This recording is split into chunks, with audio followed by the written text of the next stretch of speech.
ଲକ୍ଷ୍ମୀ ପୂଜା ଅବସରରେ ସାବିତ୍ରୀବାଈ ଫୁଲେ ଯୁବକ ସଂଘ ଆନୁକୂଲ୍ୟରେ ନୃତ୍ୟ ପ୍ରତିଯୋଗିତା ଅନୁଷ୍ଠିତ।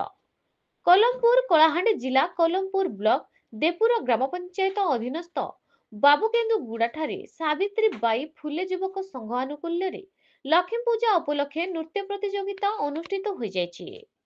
ସାବିତ୍ରୀବାଈ ଫୁଲେ ଯୁବକ ସଂଘ ସଭାପତି ନବକିଶୋର ନାଗଙ୍କ ନେତୃତ୍ୱରେ ଅନୁଷ୍ଠିତ ପ୍ରତିଯୋଗିତାରେ ଧର୍ମଗୁଡ ବିଧାୟକ ସୁଧୀର ରଞ୍ଜନ ପଟ୍ଟଯୋଶୀ ମୁଖ୍ୟ ଅତିଥି, ଗୋଷ୍ଠୀ ସ୍ୱାସ୍ଥ୍ୟ କେନ୍ଦ୍ର କଲମପୁର ଡକ୍ଟର ମୃତ୍ୟୁଞ୍ଜୟ ମହାନ୍ତି ମୁଖ୍ୟ ବକ୍ତା ଭାବରେ ଯୋଗ ଦେଇଥିଲେ।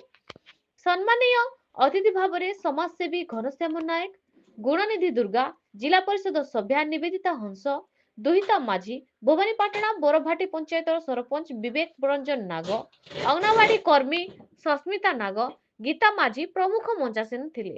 ପ୍ରତିଯୋଗିତାରେ ସମୁଦାୟ 17 ଗୋଟି ନୃତ୍ୟ କଳାକାର ଅଂଶଗ୍ରହଣ କରିଥିବା ବେଳେ ସେଥିରୁ ମଧ୍ୟରୁ ପ୍ରଥମର ପୁରସ୍କାର ଜିଏମଟିଆର ଡ୍ୟାନ୍ସ ଗ୍ରୁପ ଗୁଲେର୍ସ, ଦ୍ୱିତୀୟ ପୁରସ୍କାର ବିକି ଟାଇଗର ବଡଟୁ ଗ୍ରୁପ, ତୃତୀୟ ପୁରସ୍କାର ମା କାଳି ଡ୍ୟାନ୍ସ ଗ୍ରୁପ କୋଟପାଡ, ଚତୁର୍ଥ ପୁରସ୍କାର ବିଆର ଡ୍ୟାନ୍ସ ଗ୍ରୁପ ଭୁର୍ସିପଗୁଡା ପୁରସ୍କାର ଲାଭ କରିଥିଲେ।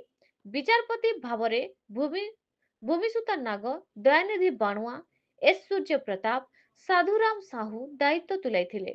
ପ୍ରମୋଦ ସାହୁ ଏବଂ ପ୍ରଦୀପ କୁମାର ନାୟକ ମଞ୍ଚ ପରିଚାଳନା କରିଥିବା ବେଳେ ମନୁ ନାଗ, ନିରଞ୍ଜନ ନାଗ, ବିଶ୍ୱରଞ୍ଜନ ନାୟକ, ଟିକଧର ବାଗ, କେଶବ ନାଗ ପ୍ରମୁଖ ସହଯୋଗ କରିଥିଲେ।